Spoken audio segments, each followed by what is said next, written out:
tell me a little bit about kind of how you move forward. I mean, we're kind of unpacking a lot of things that you've arrived at and landed on. And a lot of that has really come even in the last 4 or 5 years.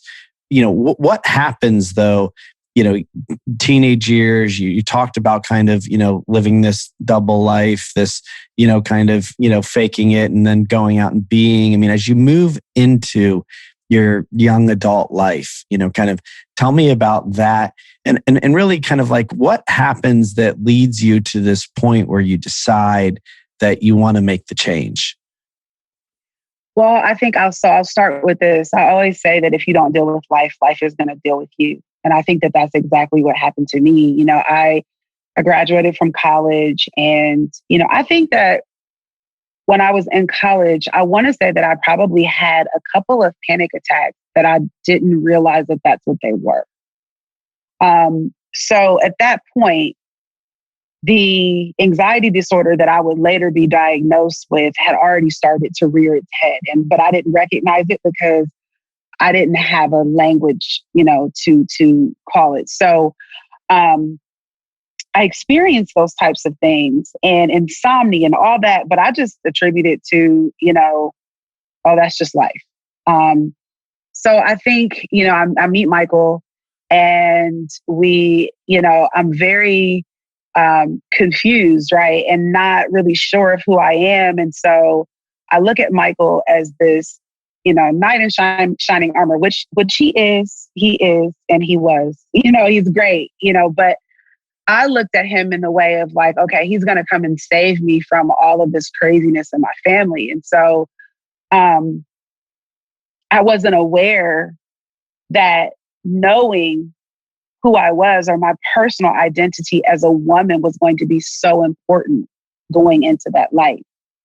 And so when I got into that life and I was married and his career started taking off and I started being exposed to all of these different types of people and things and money and success, those insecurities, because I didn't know who I was as a woman, started to rise. And ultimately, you try to numb by, for me, it was buying things and looking pretty, having a baby and kind of, putting my all into the baby, those types of things, maybe trying to look into going to graduate school so that I could feel validated, so that people would be like, oh, this is totally why he chose her. I was always trying to figure out and find a way for people to understand why he chose me, because I never understood that I was deserving or worthy.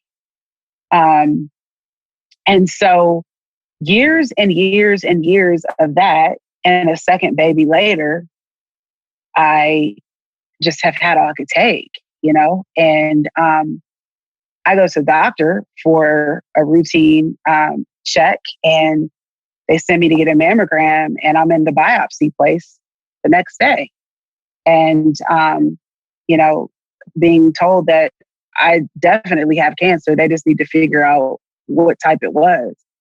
And so that just sent me through just the roof with my anxiety. And I think I was never the same, from that point on. And I think the anxiety disorder really came to a head to where there was so much that my nervous system over the years and trauma that my body and nervous system had remembered that I had a breakdown.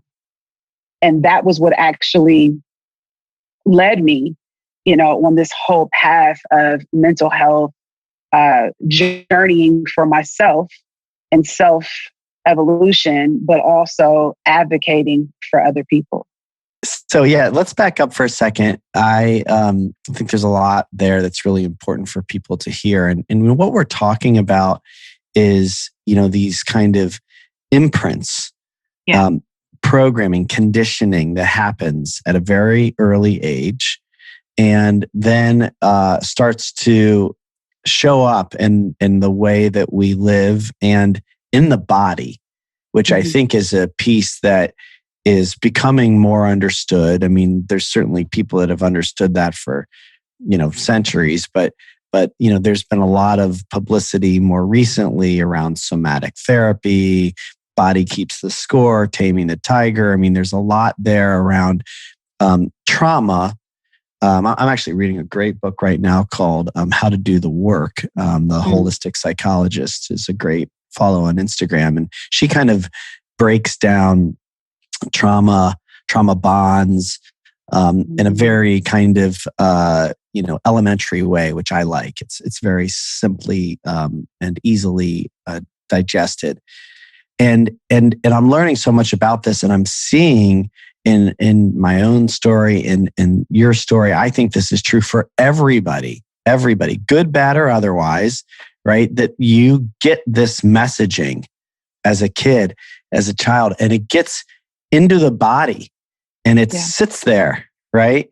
And at some point, our bodies start to tell us, ouch, or I can't take it, or enough, right? Yeah. And they react. Yeah. They react, which is, what happened to you.